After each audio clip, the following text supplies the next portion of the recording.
History is filled with tales of war. Some wars last hundreds of years, some only last a single day. The Anglo-Zanzibar War of 1896, it lasted only 38 minutes. This makes it the shortest war in recorded history. This wasn't a minor border skirmish either. It was a decisive action with hundreds of casualties. How did it happen? Why did it happen? Let's dive into this fascinating historical footnote. Zanzibar, an island nation off the coast of East Africa, known for its strategic position and rich cultural heritage. For centuries, it was a vital hub in the spice trade, connecting the East and the West.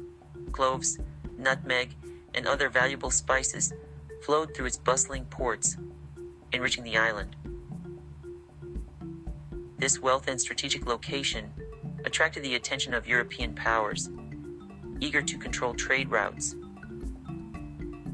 By the 19th century, Britain held significant influence over Zanzibar, shaping its destiny.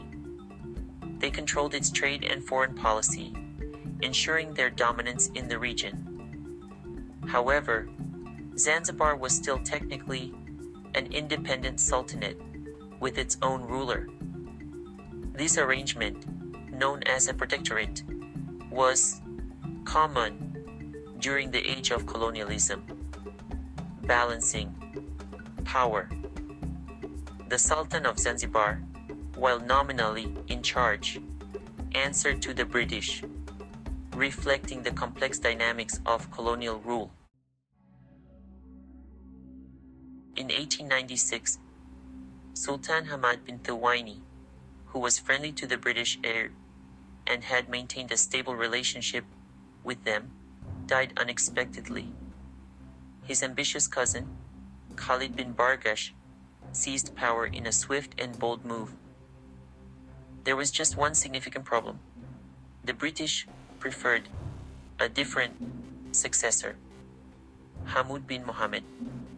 They saw Hamud as more pliable, more willing to maintain the status quo and follow their directives. Khalid bin Bargash, however, refused to step down from his newly claimed throne. He defiantly barricaded himself inside the Sultan's palace, preparing for a confrontation. He amassed a ragtag army of palace guards and volunteers, ready to defend his claim.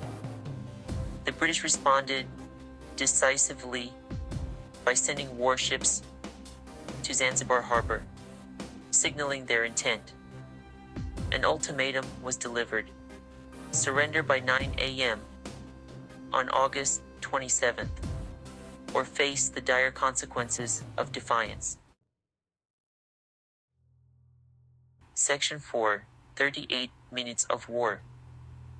At precisely 9 a.m., as the ultimatum expired, the bombardment began. British warships unleashed their firepower on the Sultan's palace.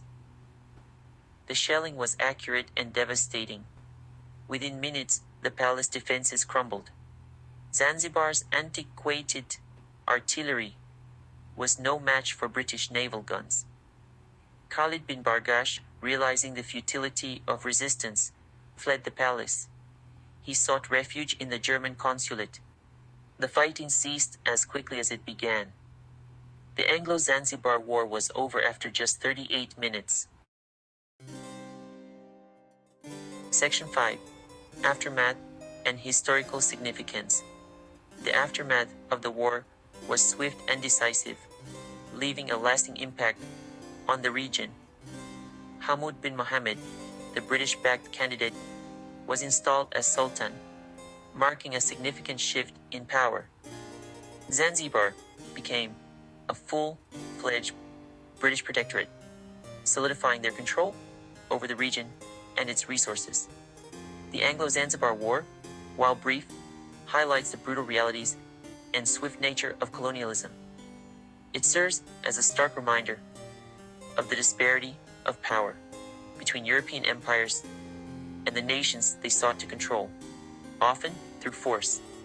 The war may be a footnote in history books, often overlooked in broader narratives, but its lessons about imperialism, power, and resistance continue to resonate today, reminding us of the enduring impacts of colonial rule.